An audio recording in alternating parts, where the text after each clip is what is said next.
Wanting it wrong. The paradox nobody told you. Introduction. There is something nobody told you about money, not your parents, not your teachers, not the motivational speakers with their highlight reels and morning routines. They told you to work harder. They told you to want it badly enough. They told you that hunger, real, desperate hunger, was the fuel that separated the successful from the mediocre. And you believed them, because it sounded true, because it felt true, because everyone around you believed the same thing. But Wallace D. Wattles, writing in silence more than 100 years ago, discovered something that contradicts almost everything the modern world still preaches about wealth. He discovered that wanting money the wrong way is not a neutral act. It is not simply ineffective. It is the very mechanism that keeps money away. The desire itself, when it rises from the wrong place, becomes the barrier. And most people spend their entire lives wanting money in exactly that wrong way, wondering why it never arrives, never realizing that the intensity of their wanting is the problem, not the solution. That is the paradox this audiobook is going to walk you through. Not gently, not with reassurances, but with the same directness Wattles used when he wrote for people who were tired of comfortable lies and ready for an uncomfortable truth. Wattles was not a mystic retreating from the world.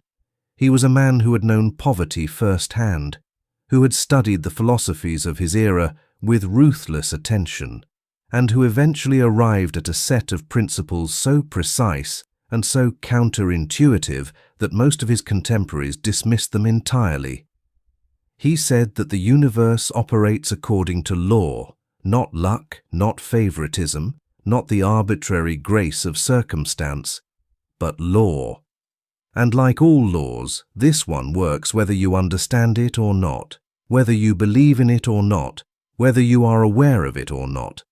The question is only whether it is working for you or against you. Right now, for most people who are listening to this, it is working against them. Not because they are lazy, not because they are undeserving, but because the frequency from which they desire money is the exact frequency that signals lack to the thinking substance Wattles described, and lack answered is more lack returned.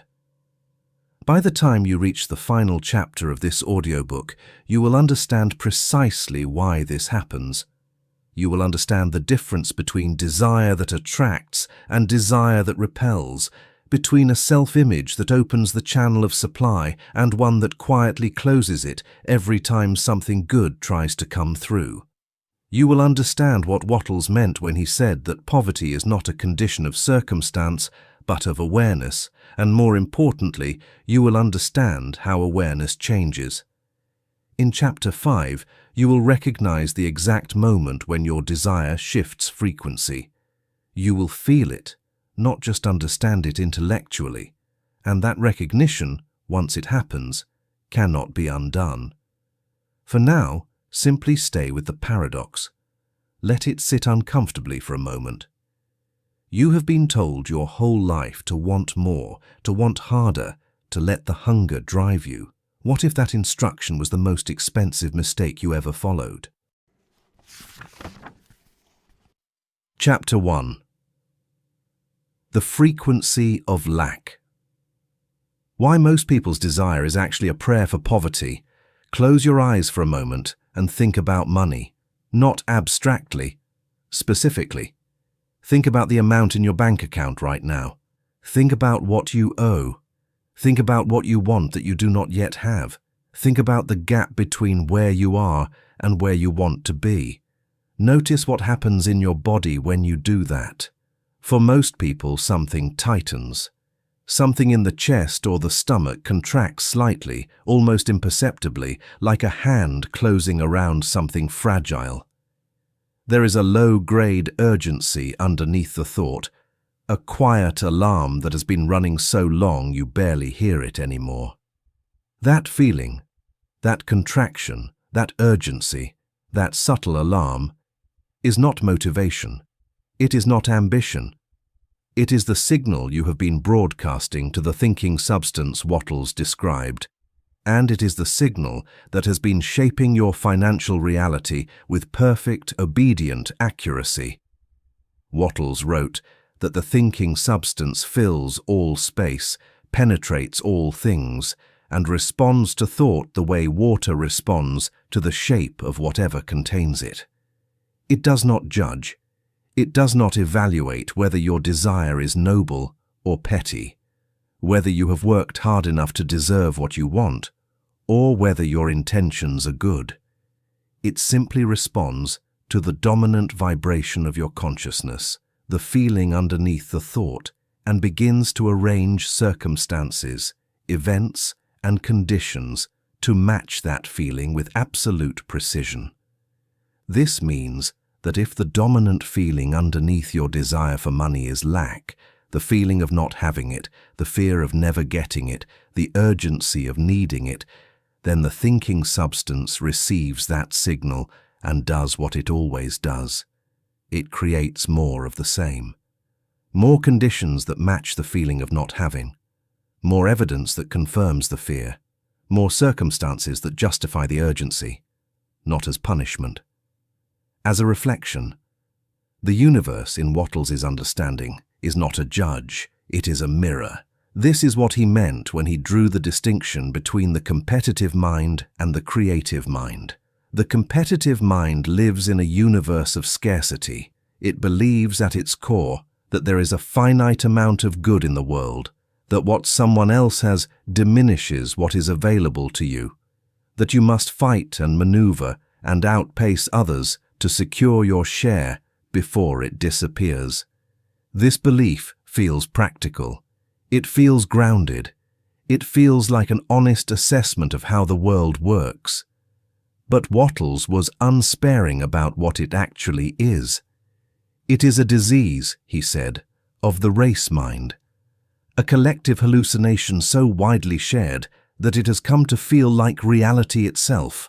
And the most insidious feature of this hallucination is that it makes itself true.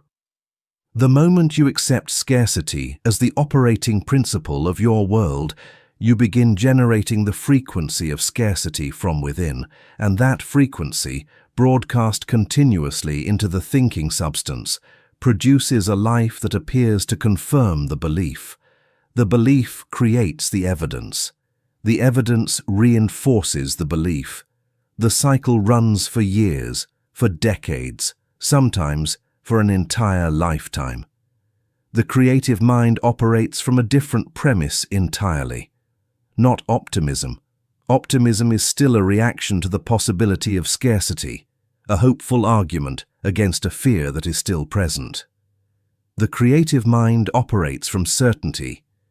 It recognizes that the thinking substance is infinite, that it cannot be depleted or cornered, that the supply available to any one person does not reduce the supply available to another any more than one candle's flame reduces the light available to the other candles in the room. From this recognition, desire changes its quality completely. It stops being a reaching towards something distant and starts being a natural extension of something already present.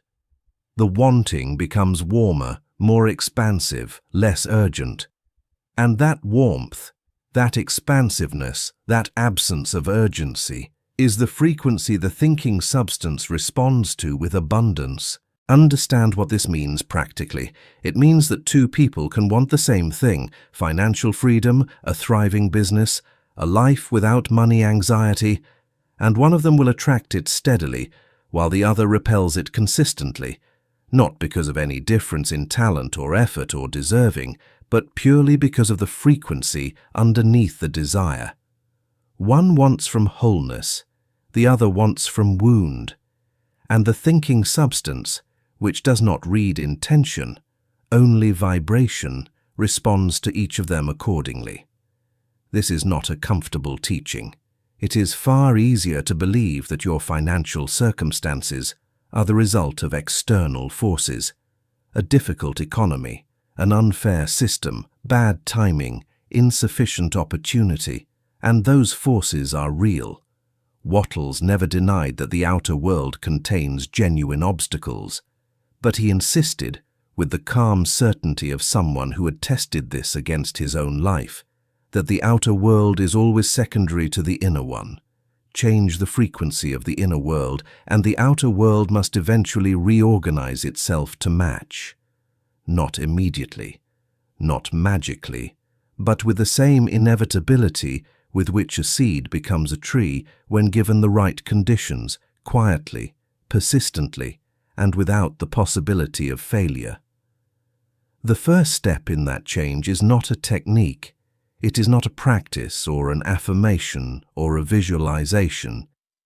It is simply awareness, the awareness of which frequency you are currently broadcasting. Not judgment. Judgment only deepens the contraction. Just honest, clear-eyed recognition. When you think about money, what do you feel underneath the thought? When an opportunity appears, what is the first sensation that moves through you?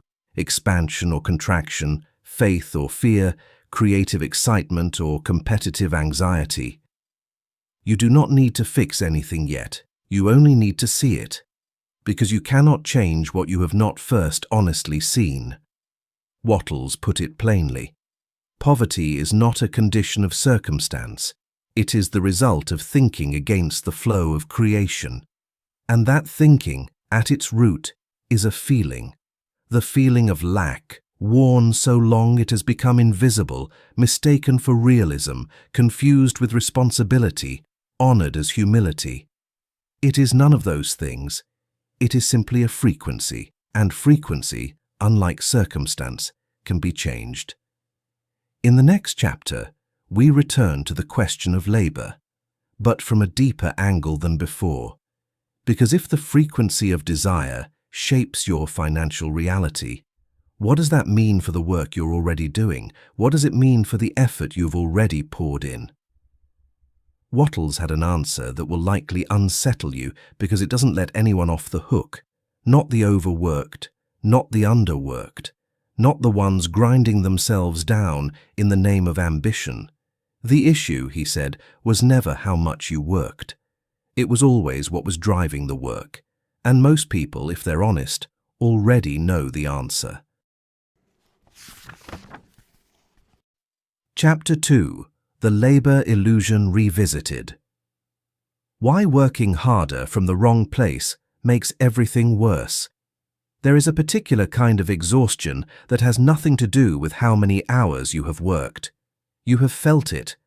It is the exhaustion that arrives not at the end of a long day, but in the middle of one, when you are still at your desk, still moving, still producing, and something underneath all of that activity quietly collapses. Not your body.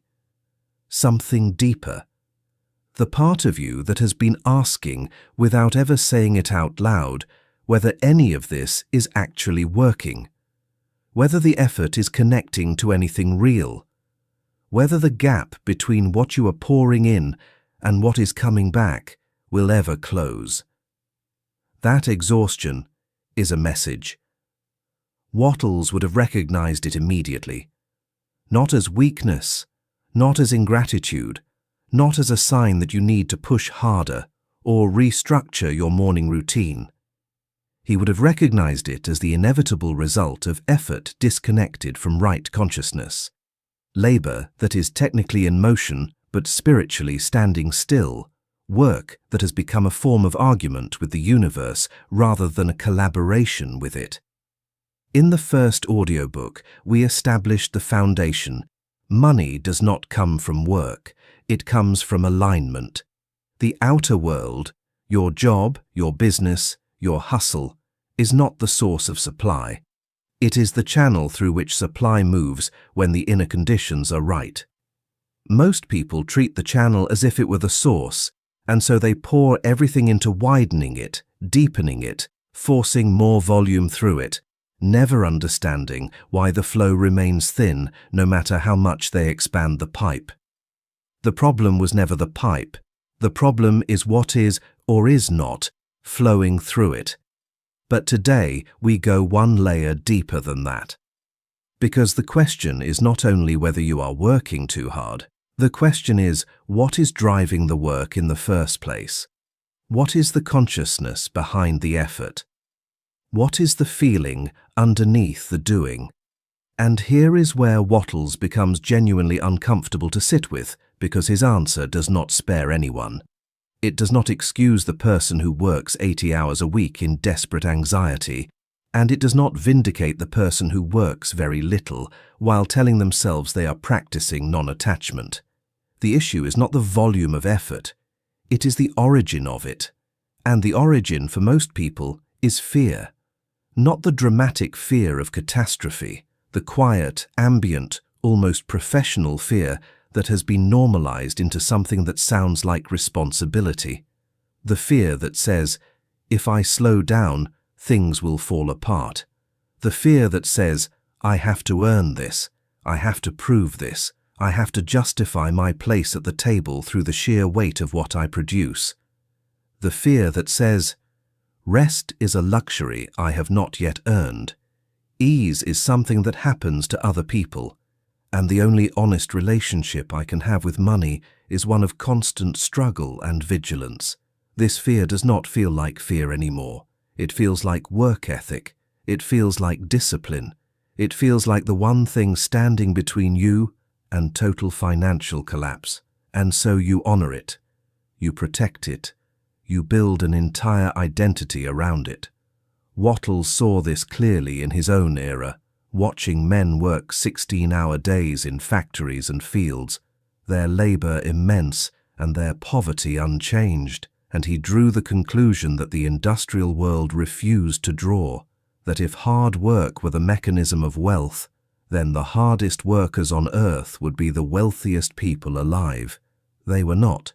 They were, in many cases, the most depleted, which meant that something other than work was determining the outcome, and that something, he concluded, was the consciousness from which the work was being done.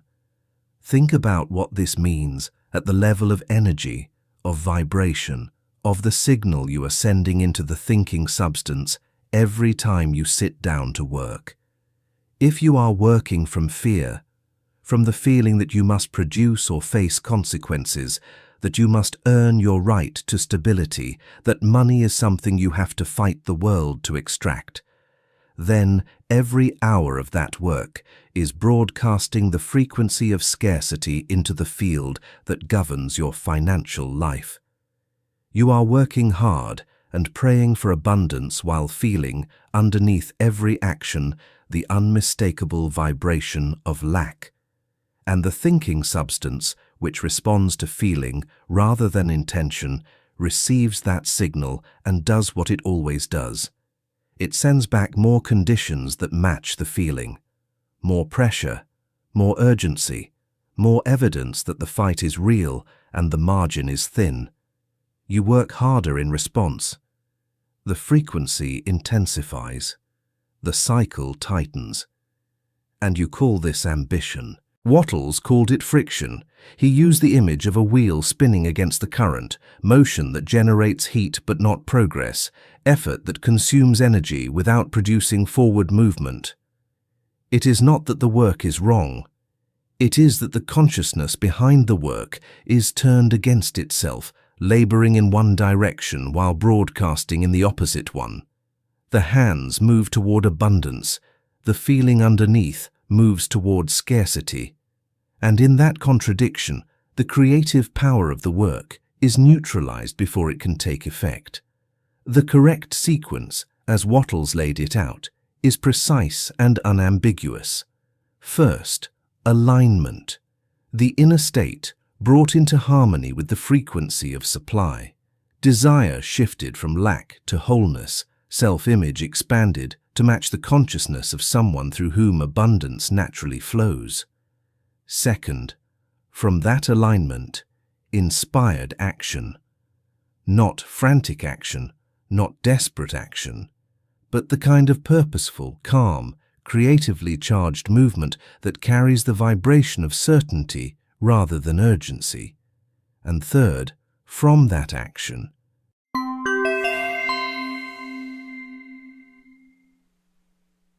And Chapter 3, the creative state of desire.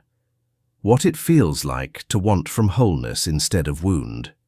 There is a moment most people have experienced at least once in their lives, though they rarely recognize it for what it is while it is happening. It is the moment when something you wanted arrived not through force or strategy or exhausted persistence, but through a kind of effortless inevitability, as though the universe had simply decided to agree with you.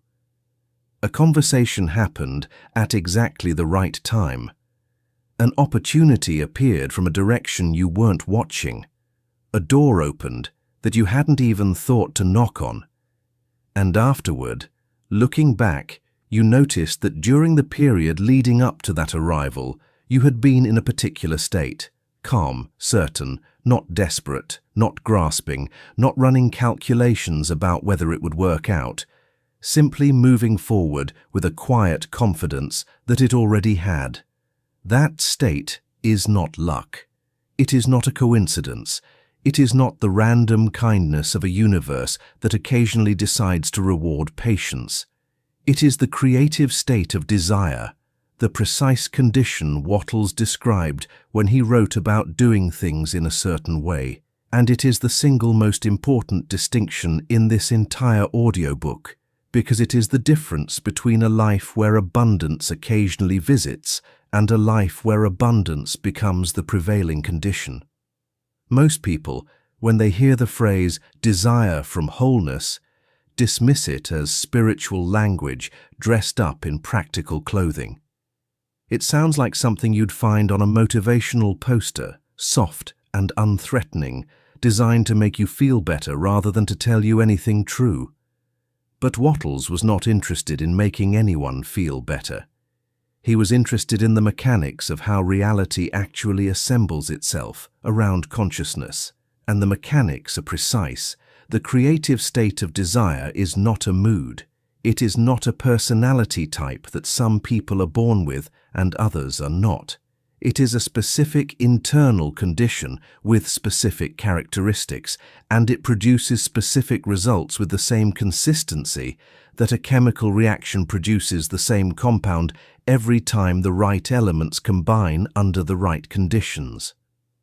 So, what does it actually feel like? How do you know, in any given moment, whether you are wanting from wholeness or from wound? The simplest way Wattles described it was this: the creative mind, never anxious. Anxiety is the signature of lack desire. It is the feeling that what you want might not come, that time is running out, that the window is closing, that you need to push harder, or want more intensely, or do something, anything, to force the outcome into existence before it disappears. Anxiety masquerades as ambition so convincingly that most driven people have never learned to tell them apart. They feel the urgency and call it passion. They feel the contraction and call it focus. They feel the fear and call it standards. But the thinking substance does not read the labels you attach to your feelings. It reads the feelings themselves. And anxiety, regardless of what you name it, broadcasts one signal only: I do not yet have this, and I am not certain it is coming. Creative desire feels different in the body. It is warmer, it is more spacious. It has a quality of forward motion that is not frantic but steady, like a river that knows where it is going and encounters no conflict in the going. There is something in it that resembles gratitude, because genuine creative desire already treats the thing it wants as though it has some form of reality, not yet physical, but real in the sense that a blueprint is real before the building exists. The architect holding a complete blueprint does not experience urgency about whether the building will eventually stand. The blueprint is already complete. The building is already inevitable. The work of construction is simply the process by which the invisible becomes visible and that process can be met with confidence rather than fear, because the outcome is already settled in the mind that conceived it. This is what Wattles meant when he wrote that the creative mind conceives and then allows. The word allows is doing enormous work in that sentence, and most people slide past it without stopping. To allow is not to be passive. It is not to sit and wait and do nothing while the universe arranges itself. It is something far more demanding than that, because it requires the continuous discipline of refusing to slip back into lack desire when circumstances appear to contradict what you've decided to believe. It requires holding the certainty when the bank account says otherwise. It requires feeling the warmth of creative desire when the logical mind is assembling evidence for the opposite conclusion. That is not passivity. That is perhaps the most rigorous inner work a person can undertake. But it is the work that changes everything, because it is the work that changes the frequency. Wattles wrote it plainly, and it is worth sitting with. The creative mind is never in competition. This means something more specific than it first appears. It means that the moment you find yourself watching what someone else has and feeling your own position diminish in response, the moment another person's success registers in your nervous system as a threat or a loss or evidence that the supply available to you has been reduced, you have left the creative state and entered the competitive one. And in the competitive state, however hard you work, however clever your strategy, however disciplined your habits, you are fighting the very current you need to be riding. You are trying to swim upstream against the thinking substance itself, and the thinking substance, being infinite, always wins that argument. The shift back to the creative state does not come through willpower. You cannot force yourself into a feeling of wholeness any more than you can force yourself into genuine laughter. But you can remove the conditions that sustain the competitive state, and when those conditions are removed, the creative state tends to reassert itself naturally, because it is, in Wattles's understanding, the state most native to consciousness. Scarcity is learned. Abundance is the baseline. The work is not to manufacture a feeling you don't have. The work is to stop generating the conditions that suppress the feeling you were born with. Here is the practice Wattles implies, though he never packaged it this neatly. When you notice the tightening, when you feel desire shifting from warmth to urgency, from expansion to contraction, do not fight it. Do not replace it with a forced affirmation. Simply ask yourself one question. Where am I wanting this from right now? From the place that already knows it's coming, or from the place that fears it won't? That question, asked honestly, creates a moment of distance between you and the frequency. And in that distance, choice becomes possible. You cannot choose a different feeling by commanding one. But you can choose a different question. You can choose a different direction of attention. You can choose to look for one thing, just one, that is already evidence of supply moving through your life. Not money necessarily, anything. The fact that you are here, listening, already oriented toward a different understanding. That is supply. That is the thinking substance already responding to something in you that is reaching toward alignment. That small pivot, from urgency to recognition, from grasping to allowing, is the beginning of the creative state. And once you have felt it, even briefly, you have a reference point. You know what you are trying to return to. You know what it feels like when the frequency is right, and that knowledge, held and practiced and returned to again and again, is the most valuable thing this audiobook can give you. Not a technique, not a formula. A felt sense of the difference between wanting that repels and wanting that attracts. Wattles described it once in words that have stayed with me since I first read them. The creative mind is the mind of God expressing through you. When you think as God thinks, from infinite supply, from the certainty of abundance, from the generosity of a source that cannot be depleted, you never need to compete, you never need to grasp, you never need to force, because you are not trying to extract something from a limited world. You are expressing something from an unlimited one, and when you are in that state, even briefly, you will notice that the world begins to rearrange itself around you. Quietly, without announcement, without the drama of a miracle. Simply a conversation that leads somewhere unexpected, an idea that arrives fully formed, a person who appears and turns out to be exactly who you needed. The thinking substance, receiving a clear signal at last, begins to move, and it moves not toward you, but through you, because that is what you are in Wattles's understanding, not the destination of abundance, the channel through which it flows. In the next chapter, we arrive at the tool Wattles considered the most immediate and most reliable for shifting into that channel, not visualization, not affirmation, not any of the practices the modern personal development industry has built entire businesses around. Something far simpler and far more powerful. Something you already know how to do. You have simply forgotten what it actually is. Chapter 4. Gratitude as Frequency Reset. The only tool that shifts desire from lack to abundance instantly. The word gratitude has been so thoroughly absorbed by the self-help industry that it has almost lost its meaning entirely. It appears on journals sold in airport bookstores, on phone applications that send you daily reminders, on the lips of every coach and influencer who has ever built a following around the idea that positive thinking changes lives. And because it appears everywhere, because it has become wallpaper, most people hear the word and feel nothing. They know they are supposed to be grateful. They have been told this so many times that the instruction has gone numb. They make the list in the morning, 3 things, 5 things, 10 things, and they feel the faint, performative warmth of compliance. And then they close the journal and return to the same frequency they were in before they opened it.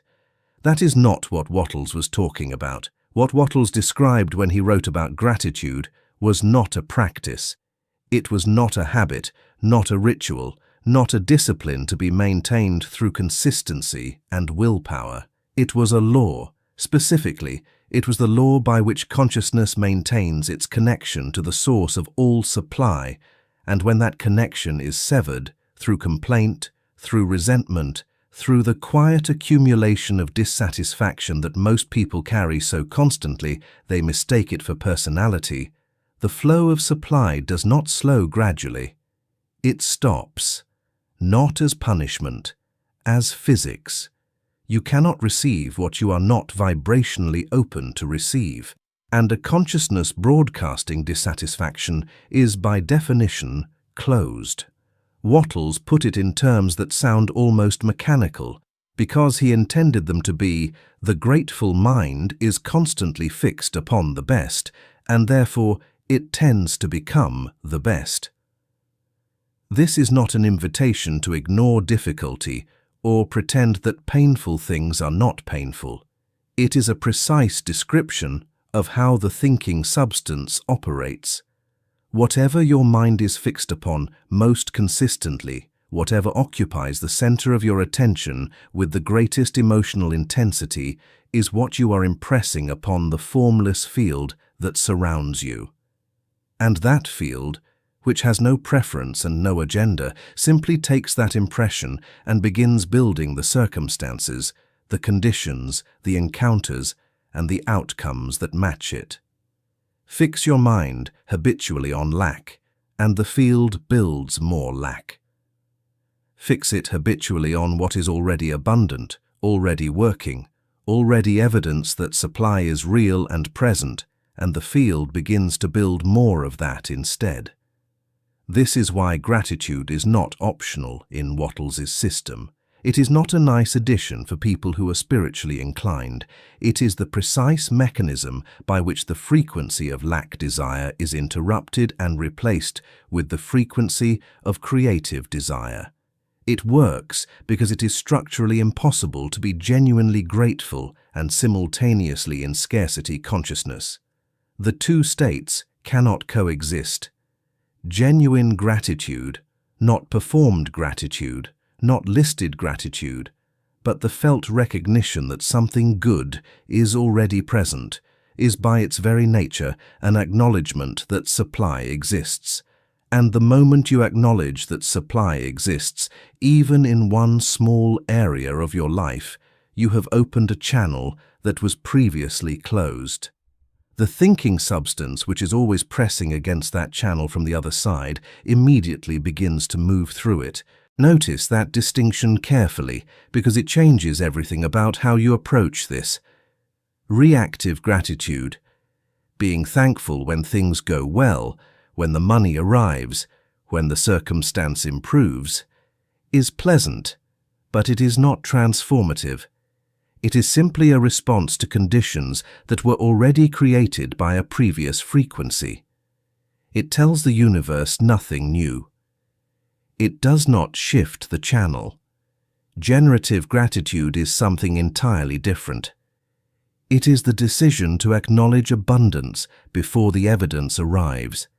It is the choice to look at your current circumstances, however limited they appear, and find within them proof that supply is already moving.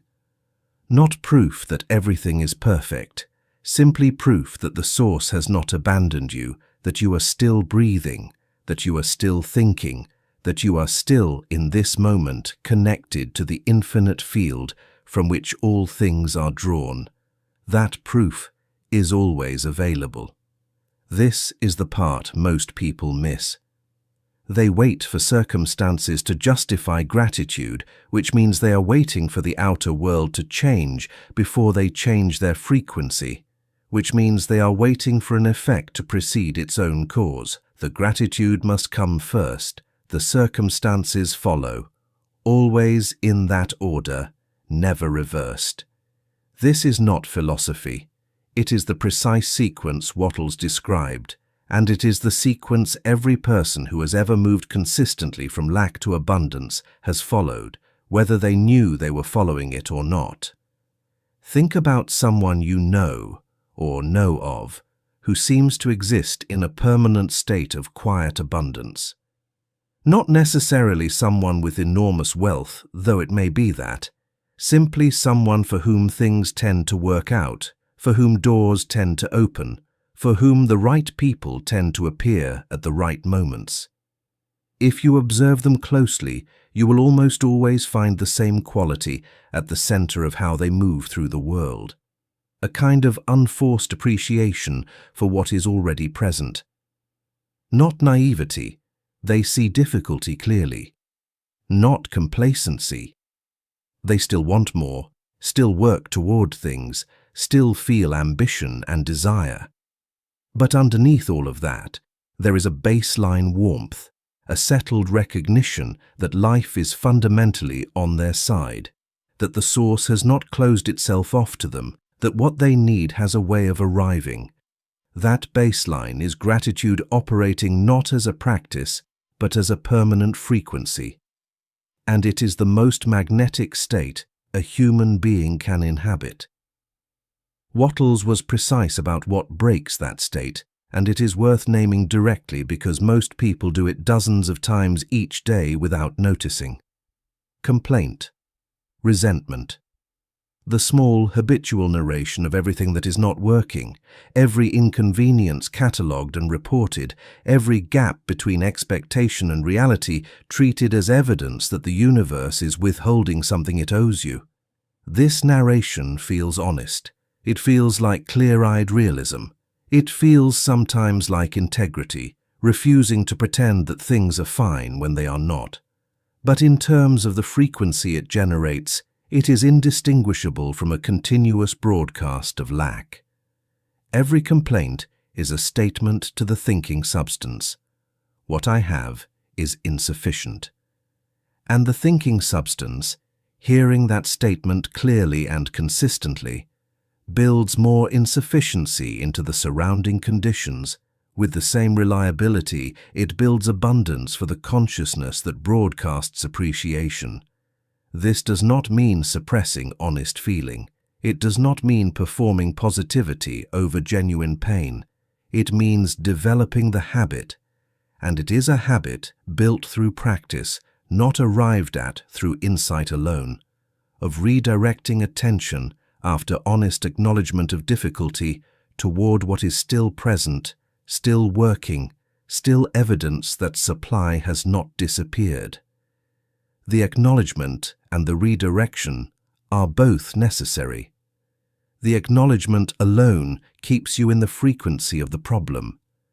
The redirection alone, without honest acknowledgement, is spiritual bypassing, a performance that the deeper layers of consciousness see through immediately. But the two together, I see this difficulty clearly, and I also see this evidence of supply, create the conditions in which the creative state can reassert itself even in the middle of genuine hardship. Wattles said that the entire process of mental adjustment, everything he was asking of his readers, could be summed up in one word. That word was gratitude. Not because it was simple, but because it was complete. It contained, when practiced genuinely, every other element of the system. A truly grateful mind is by definition fixed on abundance, so it is forming the right mental images. It is, by definition, certain that good is present, so it is operating in faith. It is, by definition, generating warmth and openness rather than contraction and urgency, so it is broadcasting the creative frequency. Gratitude is not one piece of the puzzle. It is the atmosphere in which all the other pieces find their place. There is a practice that follows naturally from this understanding, and it is simpler than anything the modern self-help industry would have you believe is necessary.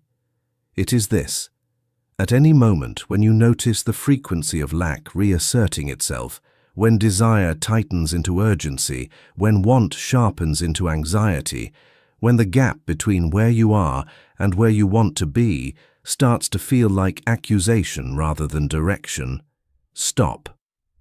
Not for long, simply long enough to find one genuine thing, not a thing to be grateful for because you think you should be. A thing that actually, when you look at it honestly, carries some warmth, some recognition that the source has not gone silent, that something, somewhere in your present experience, is already working. Find that thing. Stay with it for 30 seconds. Feel what it actually feels like to acknowledge it. And then notice what happens to the frequency underneath your desire. That is the reset. That is what Wattles meant.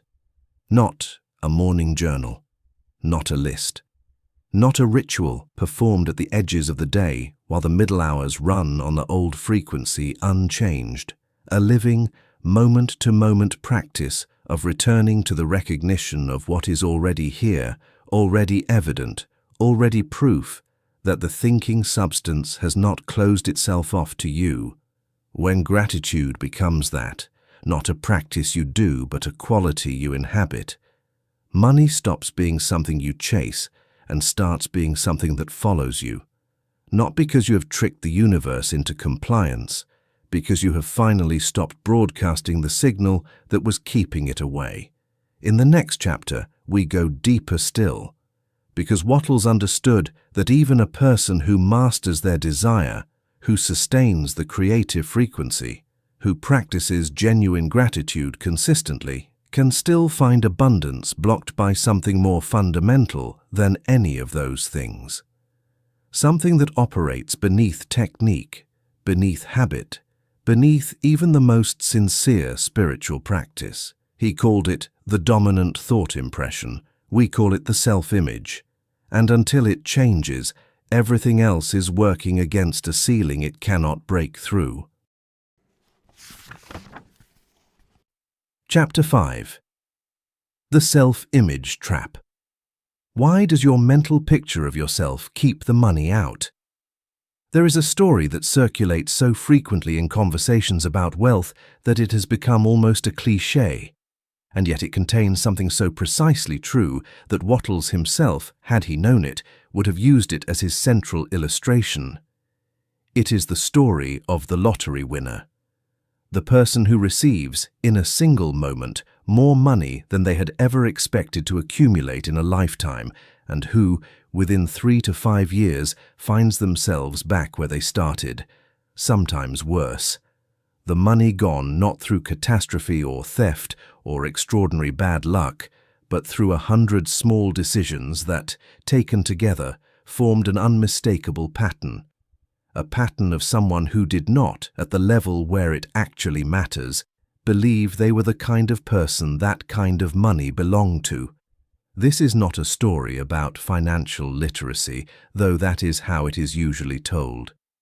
It is a story about the dominant thought impression, the deep, mostly unconscious image a person carries of who they are in relation to the world, in relation to supply, in relation to what they deserve and what they are capable of sustaining.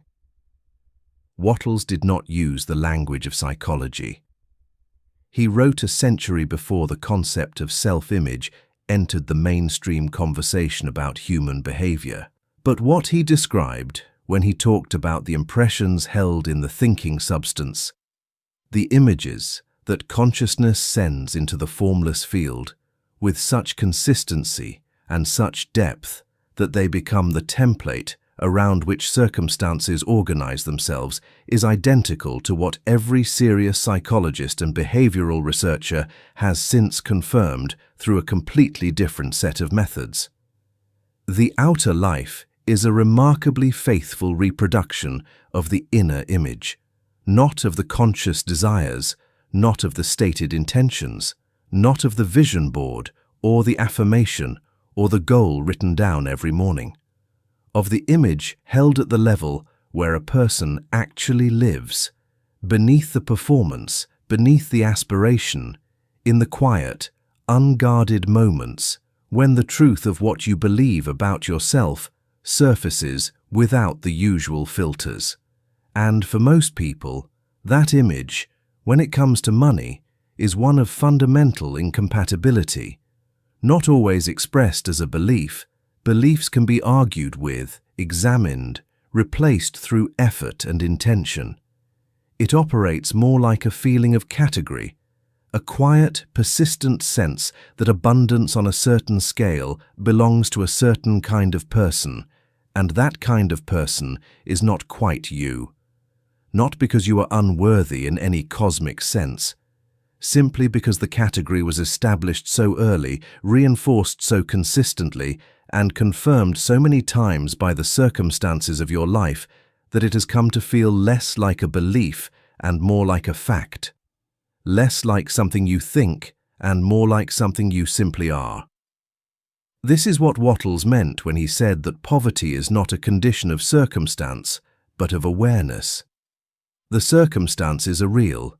He never denied that. But they are downstream of something. They are the outer expression of an inner template that has been broadcasting its signal into the thinking substance for years, for decades, sometimes for an entire life, generating with quiet efficiency the exact conditions that confirm what was already believed. The person who believes, beneath everything, that money is something they have to fight for will find themselves in constant financial struggle, not because the universe is withholding, but because the frequency of that belief is selecting for struggle in every encounter, every opportunity, every decision that presents itself. The person who believes, beneath everything, that abundance is for other people, more talented people, more connected people, people who had better starting conditions, will find themselves perpetually adjacent to wealth without ever quite arriving inside it. Close enough to see it, far enough to feel the distance. The question, then, is not whether this image exists. It does in everyone without exception. The question is what yours says. And this requires a particular kind of honesty, because the mind is extraordinarily skilled at producing flattering conscious narratives that sit directly on top of unflattering unconscious ones. You can consciously believe that you deserve abundance while unconsciously operating from the image of someone who must earn it through suffering. You can consciously believe that money flows easily while unconsciously flinching every time it actually tries to. The gap between the two levels is where most personal development work disappears without a trace, applied at the surface, never reaching the layer where the actual template lives. Wattles gave us a way to locate the template without requiring years of psychological excavation. He said, "Look at your results, not your intentions, not your efforts, not your plans, or your potential, or what you know you are capable of on your best days. Look at the pattern of your results over time, particularly in the moments when something good was trying to come through, and notice what you did. Notice whether you received it fully, or whether something in you quietly found a way to deflect it. Notice whether unexpected income was met with expansion, or with a spending decision that returned your account to its familiar level. Notice whether opportunity was met with confidence or with a subtle self-sabotage so well disguised as practicality or humility or caution that you almost didn't notice it was sabotage at all. That pattern is the image speaking. Not loudly, not dramatically, in the small, repeated, almost invisible choices that add up over the years to a life that reflects back to you precisely what you have been broadcasting into the thinking substance at the level that actually counts.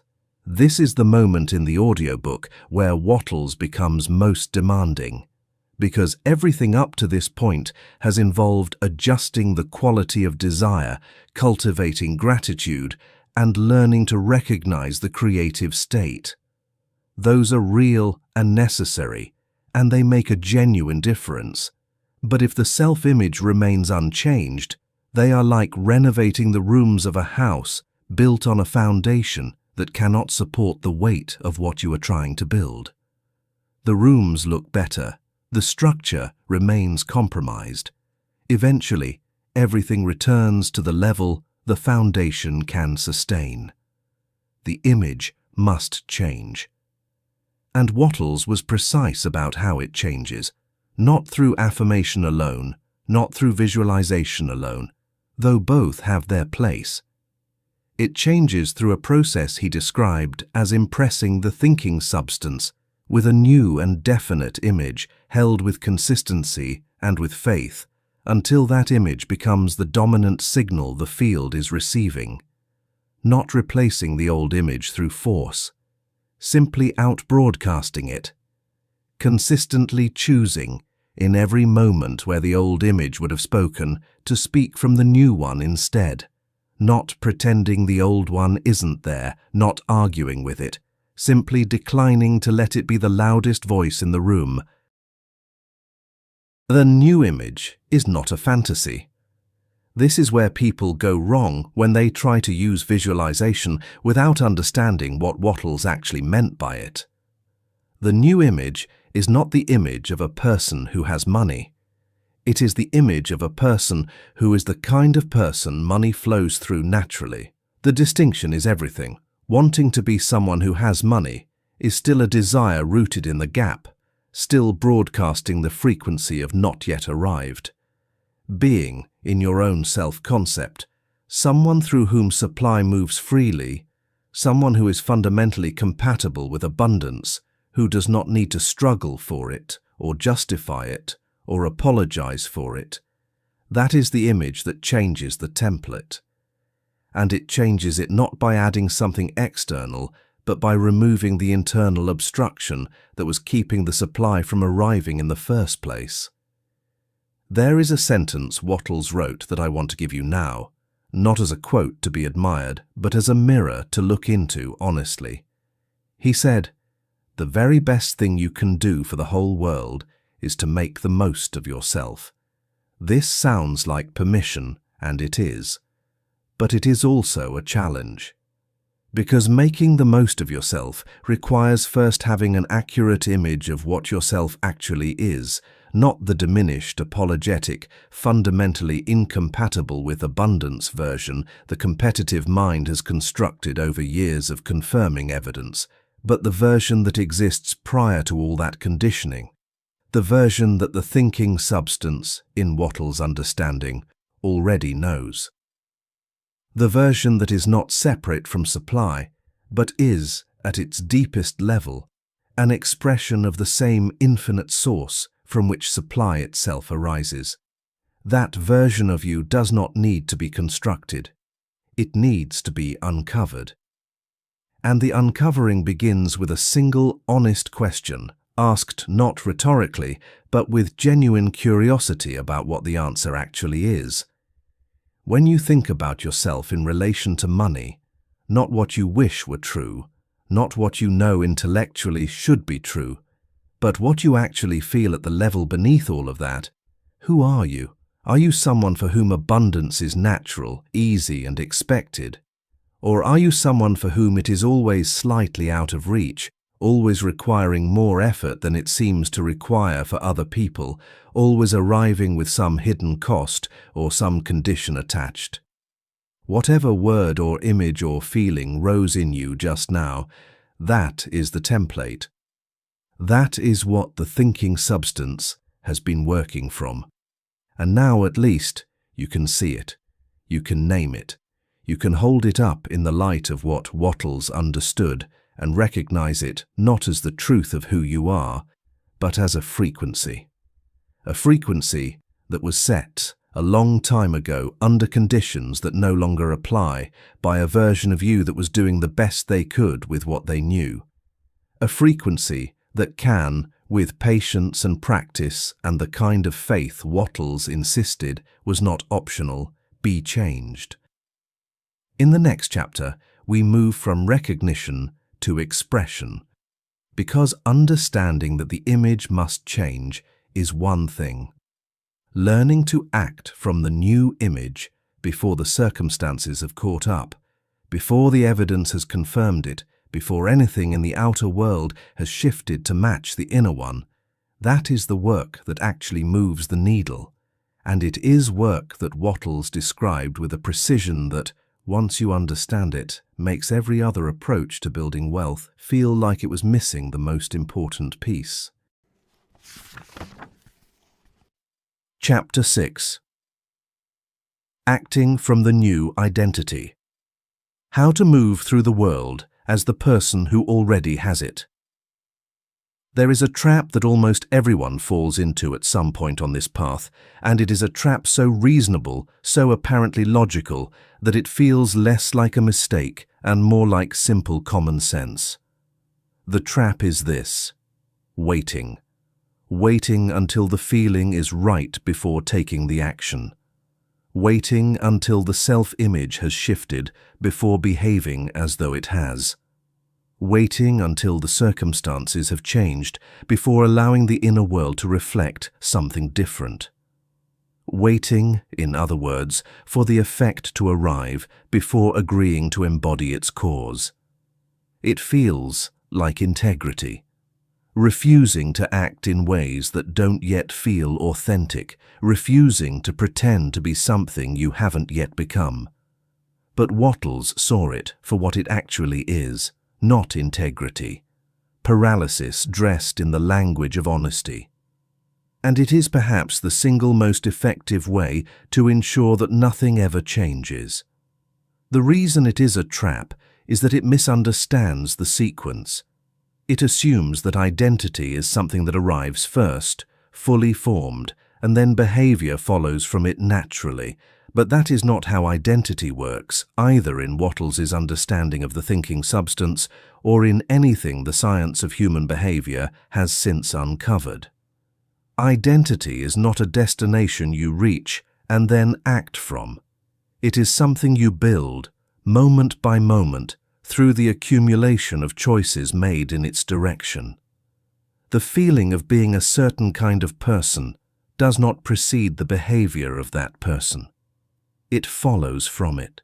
You do not wait until you feel like someone through whom abundance flows naturally, and then begin acting that way.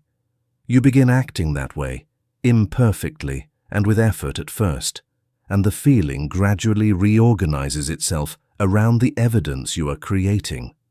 Wattles described this as acting in a certain way, a phrase he returned to throughout his writing with an insistence that makes clear he considered it the practical hinge on which everything else turned. All the inner work, the frequency of desire, the cultivation of gratitude, the revision of the self-image, finds its expression and its acceleration through action. Not frantic action, not desperate action, not the exhausted grinding of someone trying to force an outcome through sheer volume of effort. Deliberate action. Purposeful action. Action taken with the quality of consciousness that belongs to the new identity, even when that quality is not yet fully felt, even when it must be chosen rather than simply inhabited. What does that actually look like in practice? Because this is the point at which teachings about consciousness and vibration and the thinking substance tend to become vague, to retreat into abstraction precisely when they need to be most concrete. Wattles was not vague about it. He said, "Act now upon the people and things in your present environment, not in some imagined future environment where the circumstances are more favorable, not when the bank account reflects the new image, not when the opportunity is bigger or the moment is more obviously right. Now, here, with whatever is directly in front of you. Because the present environment is not an obstacle to the new identity. It is the exact material through which the new identity will first express itself, if you allow it to. This means something specific and sometimes uncomfortable.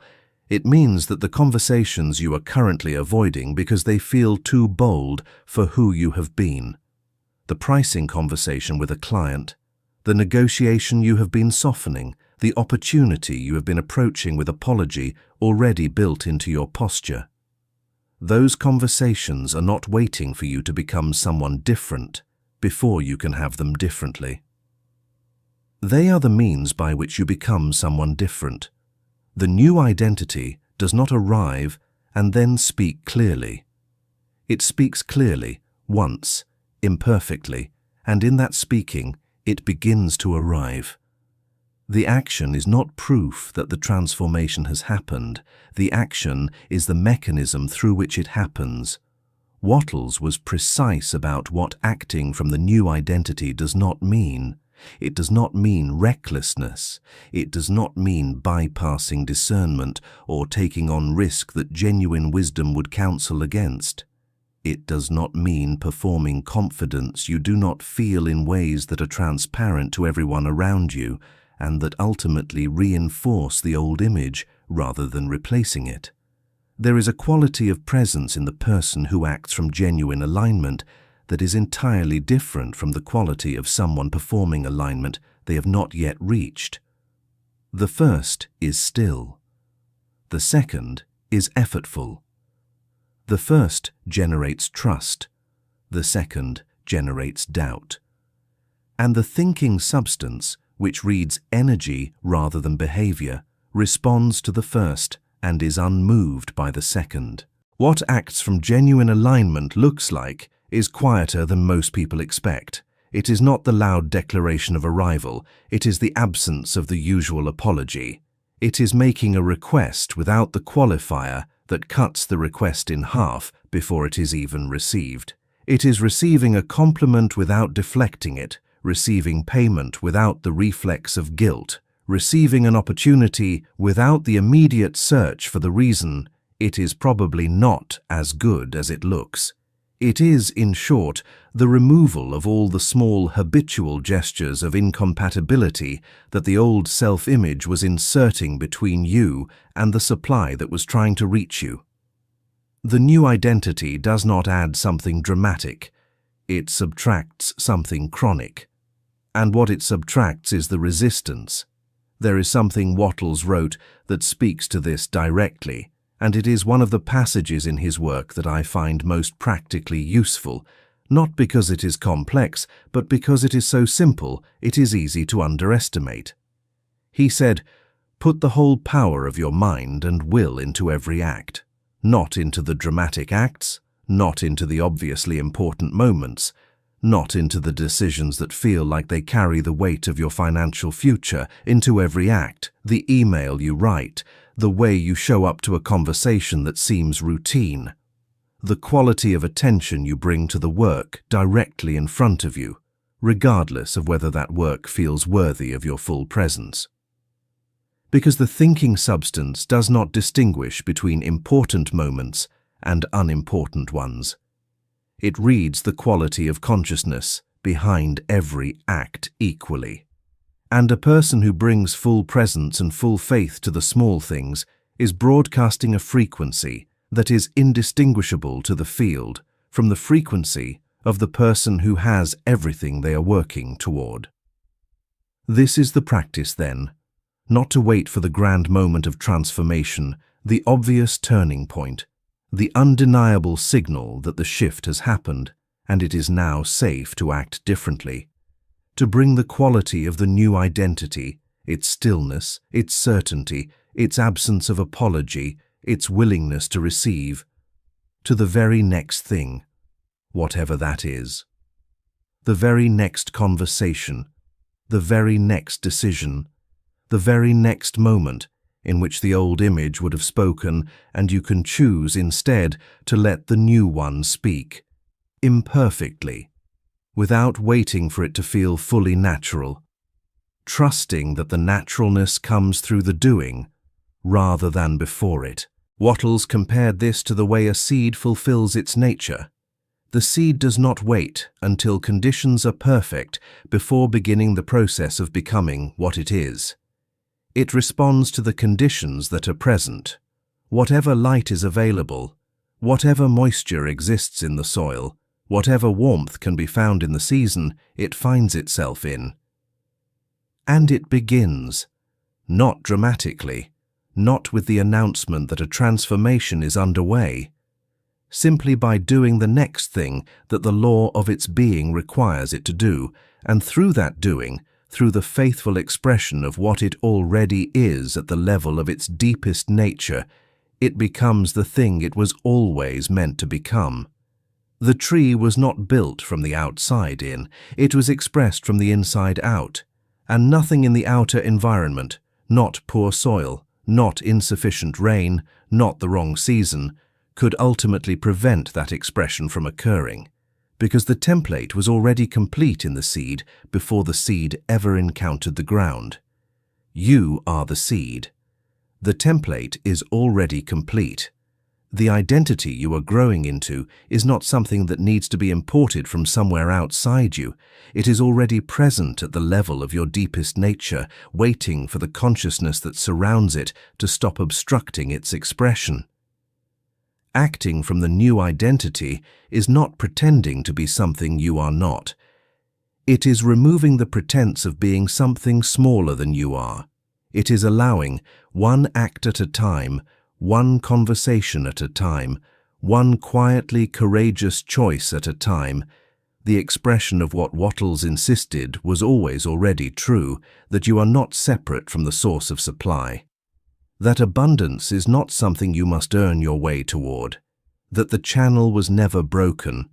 It was simply, for a long time, held closed by a hand that believed, with the best of intentions, that keeping it closed was the only safe way to live.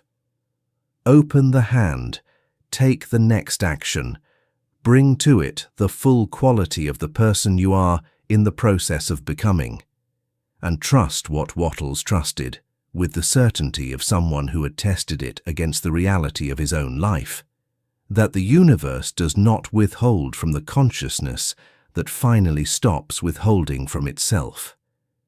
In the next chapter, we arrive at the place this entire audiobook has been moving toward, the place where desire is no longer wrong, where identity is no longer fractured, where action is no longer effortful in the old exhausting way.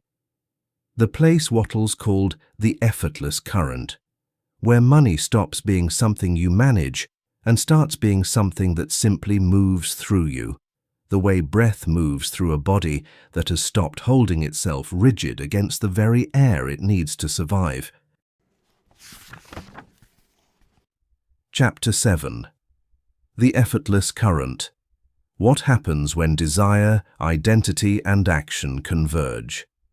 There is a particular quality of silence that exists at the center of a river, not at the edges where the water breaks against the bank and churns and finds resistance in everything it touches, but at the center where the current runs deepest and fastest and with the least visible effort.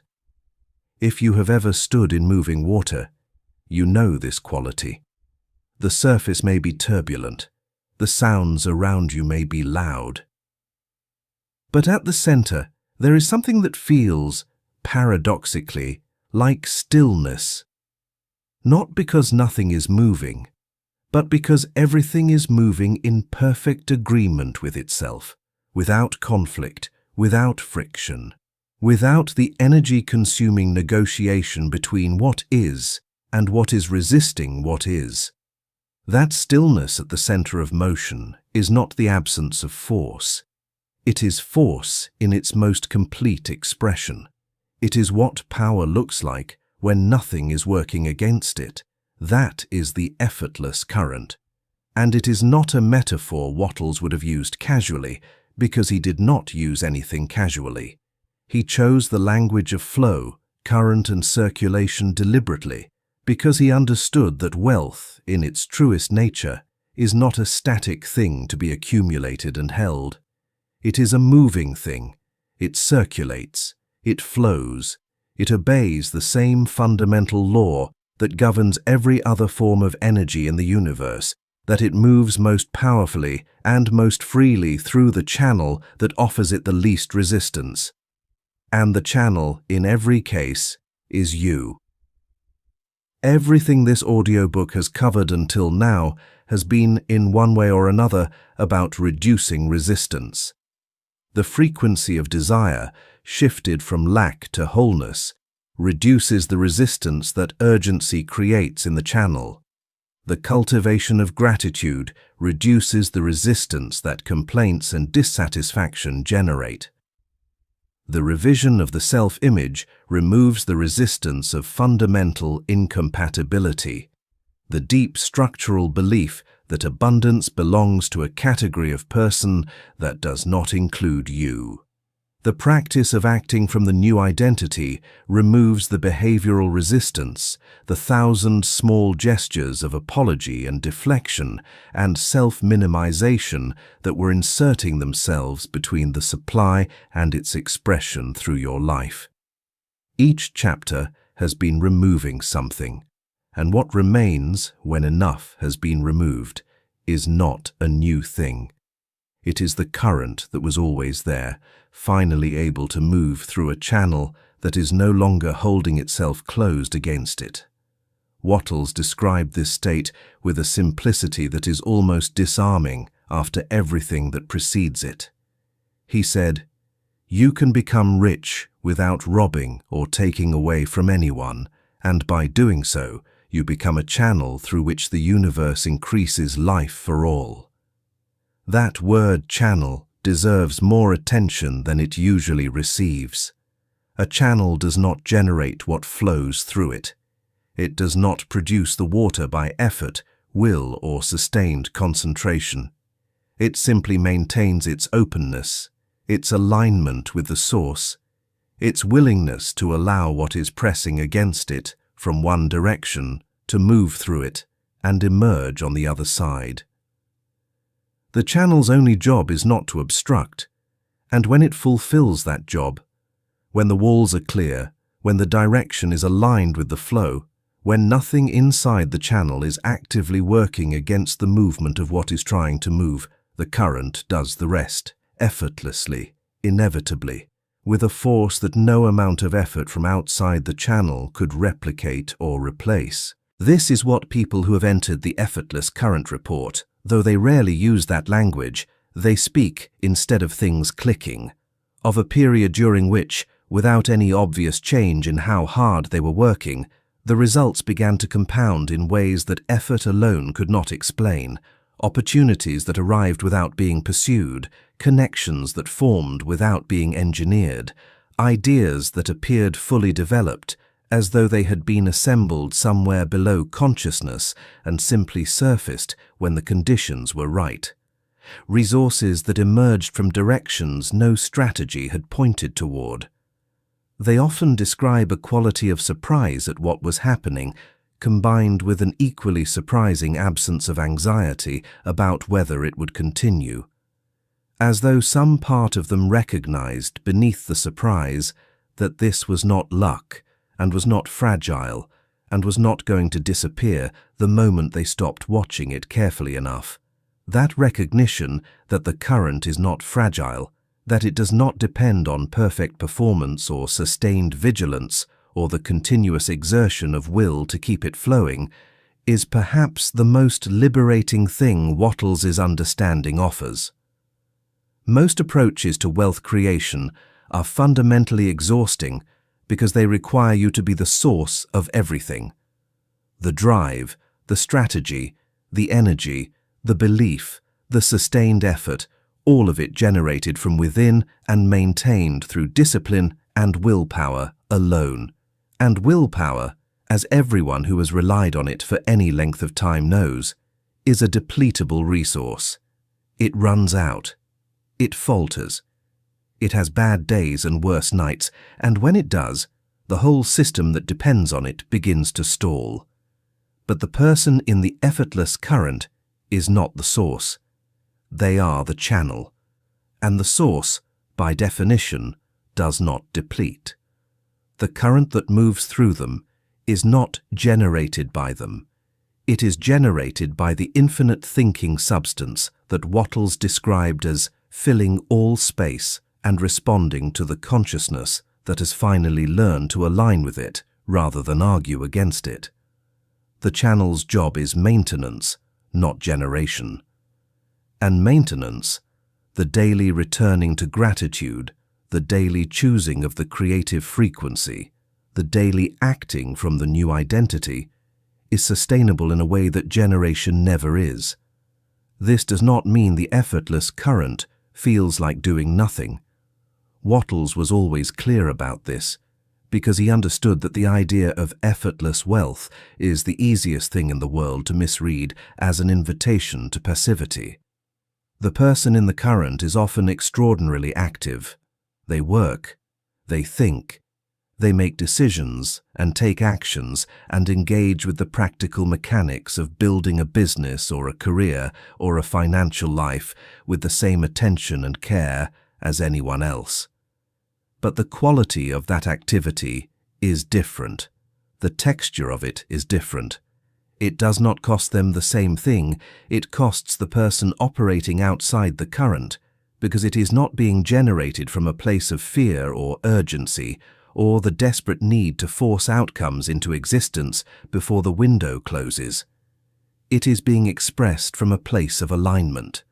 And expression, as Wattles understood it, is the natural state of a consciousness that knows what it is and where its supply comes from. It does not deplete you. In the truest sense, it fills you.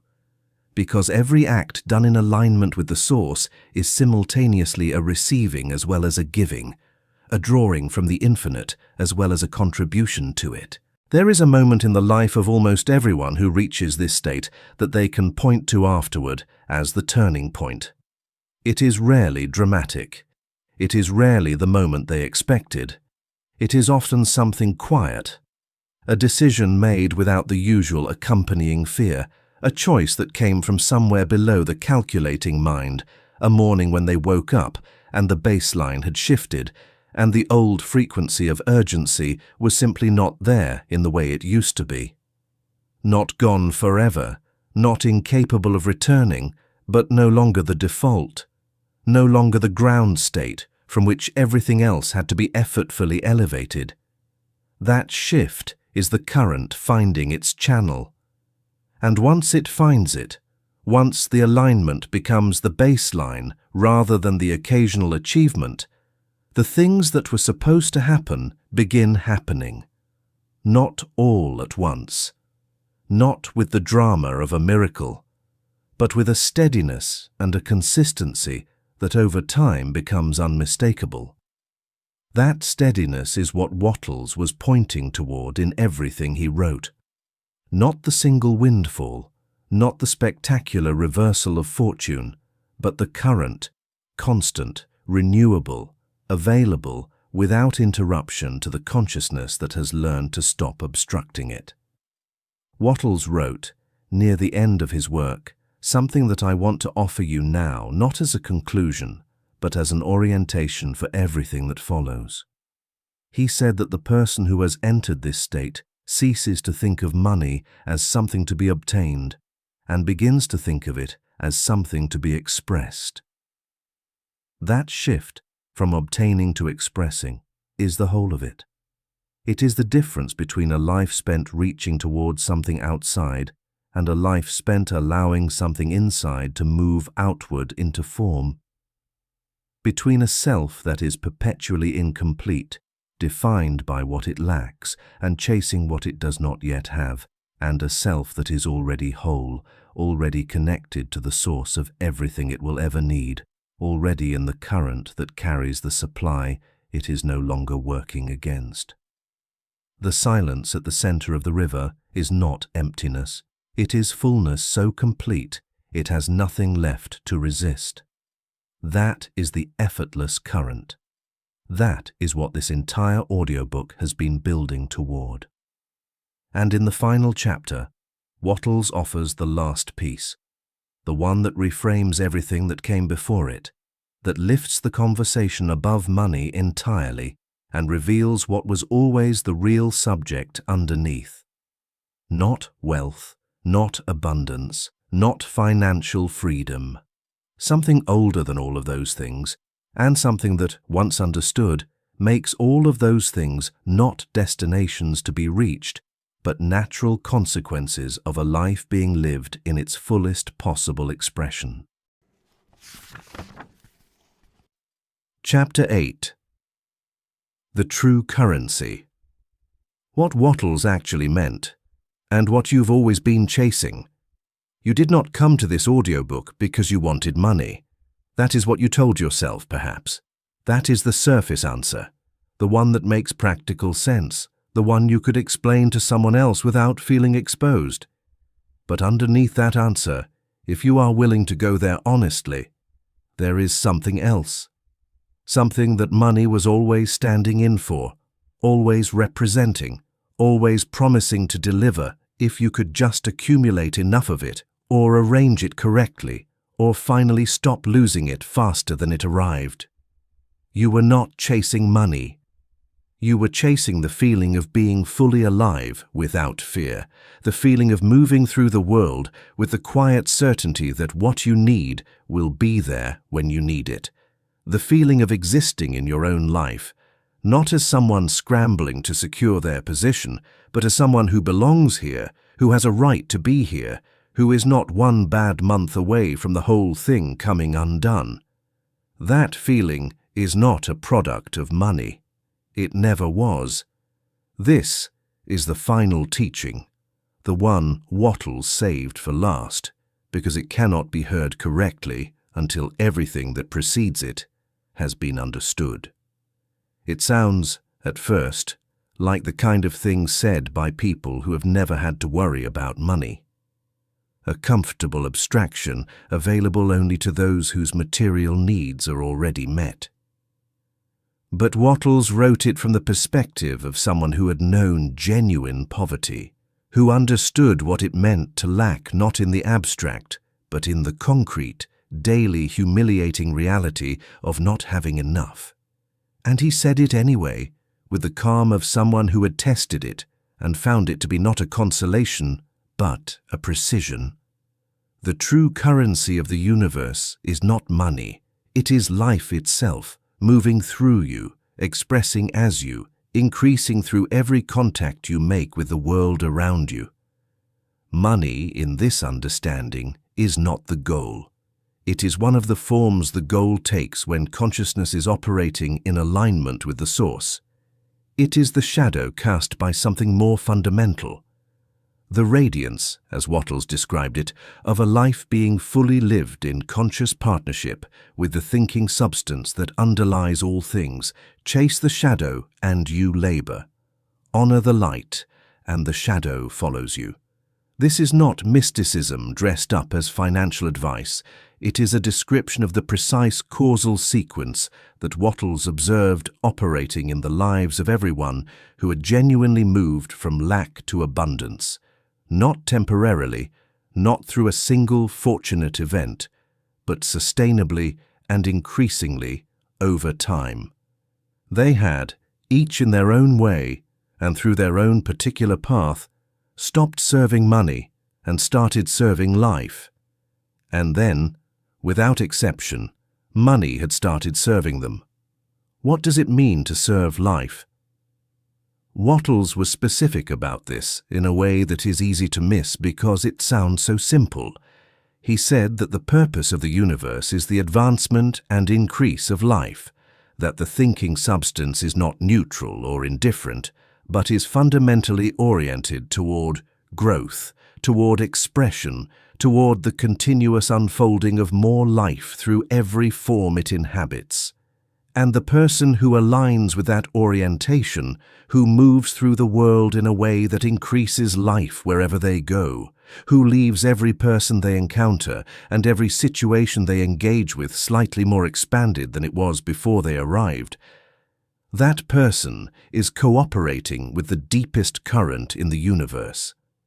And the universe, feeling that cooperation, responds by sending more through them, more ideas, more connections, more resources, more of everything that life in full expression requires. This is why Wattles insisted that the best thing you can do for the world is make the most of yourself, not as an act of selfishness, but as an act of service. A candle that burns at its full brightness does not diminish the darkness for itself alone. It illuminates everything in its vicinity. The person who is fully alive, fully expressed, and fully in alignment with the source of their own supply does not hoard what moves through them.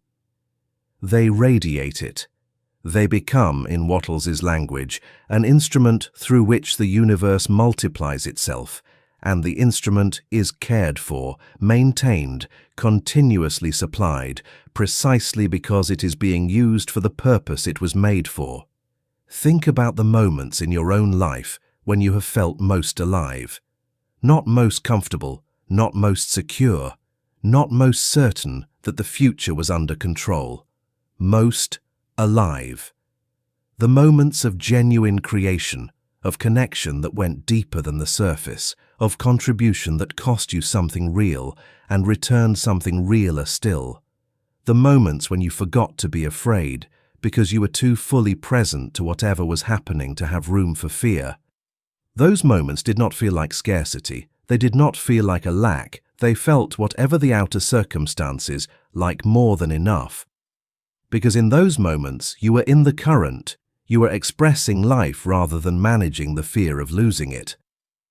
And in that expression, the question of whether you had enough money, enough security, enough proof that the future was safe, that question simply was not present. Not because it had been answered, because it had been dissolved by something larger than the anxiety that was generating it. That is what Wattles was pointing toward. Not a life in which the money question has been answered once and for all and can therefore be set aside. A life in which the consciousness that was generating the money question has been transformed into something that no longer needs to ask it in the same desperate way. a life in which you are so fundamentally oriented toward the increase of life, your own and everyone's you touch, that money becomes simply one of the natural consequences of that orientation. Not the most important one, not the one that defines whether life is working. Simply one of the forms that supply takes when it moves through a channel that has finally stopped arguing with the current. Wattles wrote, in the closing pages of his work, words that have remained with me since the first time I encountered them, not because they are poetic, though they are, but because they are true in the way that only things tested against reality can be true. He said that wealth is not the goal of life, but that life, fully lived, inevitably expresses itself as wealth, in ideas, in relationships, in health, in purpose, in money, in the quiet, unassailable certainty that you belong to the universe and the universe belongs to you.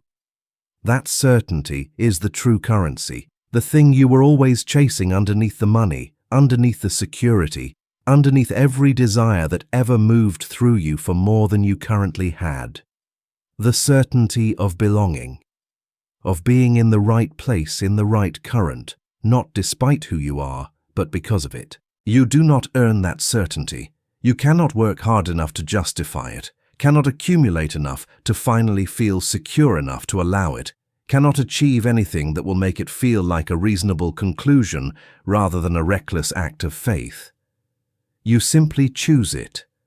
Again and again, in the small moments and the large ones, in the conversations where the old frequency tries to reassert itself, and you choose the new one instead. In the actions taken from the new identity before the circumstances have confirmed that the new identity is warranted, in the gratitude offered before the evidence has arrived to justify it. You choose it until it stops feeling like a choice and starts feeling like the ground you are standing on, until the current that was always there is finally, unmistakably, moving through you.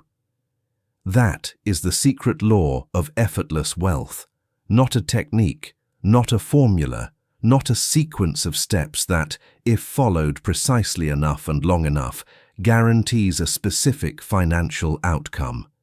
A remembering, a return to what was always already true, that you are not separate from the source of your supply, that the thinking substance from which all things are made, including the circumstances of your financial life, responds to your consciousness with perfect accuracy and perfect obedience. That poverty is never the truth of what you are. It is only the truth of what you have been broadcasting. And broadcasting, unlike identity, can always be changed. Go forward from here not as someone who has learned something new, but as someone who has remembered something ancient, something that was true before the first coin was ever minted, before the first transaction was ever made, before the first human being ever confused the shadow for the light that was casting it. The current is real. The source is inexhaustible. The channel is you. And it has always been open, waiting with the patience of something that has no reason to hurry, for the consciousness moving through it to finally stop holding itself closed. Breathe. Feel the current. Let it move. That is enough. That has always been enough. And from this point forward, it will be more than enough, expressed outward into the world as everything that a life in full alignment with its source cannot help but produce, not someday. Beginning now. Beginning in the very next moment in which you choose, quietly and without drama, to be the channel rather than the obstacle, to allow rather than to force, to express rather than to chase. The river has always known where it is going. Now, finally, so do you. Epilogue, a final word before you go. Do not close this audiobook and return unchanged to the frequency you were in when you opened it. That would be the most expensive thing you could do with what you have just heard.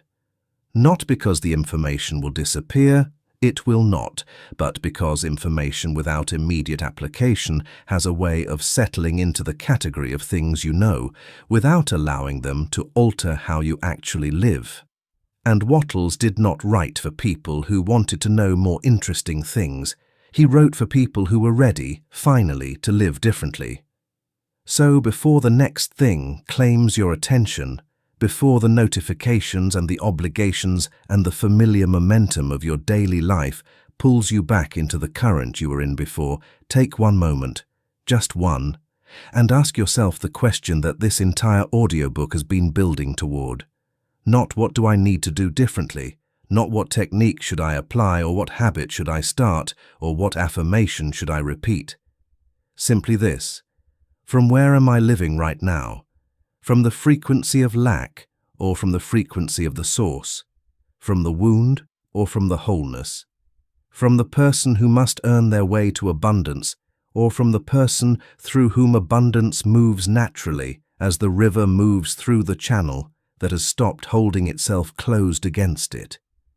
Whatever the honest answer is, and be honest, because the thinking substance already knows the answer and is already responding to it, that is your starting point, not a failing, not evidence that you have not understood or have somehow missed the point. Simply the current coordinates from which the navigation begins. And the navigation, as Wattles described it, is not complicated. It is simply the daily practice of choosing, in every moment where a choice is available, the frequency of the creative mind over the frequency of the competitive one, the warmth of gratitude over the contraction of complaint, the action of the new identity over the hesitation of the old one, the certainty of the channel over the anxiety of the person who has forgotten they are one. Do that today, not perfectly, not with the assurance that you will maintain it without interruption or that the old frequency will never attempt to reassert itself. It will, and that is not failure, that is simply the nature of patterns that were established over years trying to sustain themselves in the face of a consciousness that is finally choosing something different. Do it imperfectly and then return to it when you notice you have drifted, and then do it again. That returning, that willingness to come back to the current without self-punishment for having left it, is itself an act of the creative frequency. It is itself a form of trust. And trust, accumulated over time, becomes the ground you stand on rather than the leap you keep having to make. Wallace D. Wattles spent his life trying to give people back something he believed they had never actually lost. Not money, not opportunity, not the favorable circumstances that seem to come so easily to some and so grudgingly to others. The knowledge, the lived, felt, embodied knowledge that they were never separate from the source of everything they needed, that the supply was never withheld, that the current was always there, that the only thing that ever stood between any human being and the full expression of abundance in their life was a frequency, a learnable, changeable, entirely optional frequency, and that the moment that frequency changes, the universe, which has been waiting with infinite patience for exactly that change, begins immediately to rearrange itself in response. It has been waiting for yours. It is still waiting.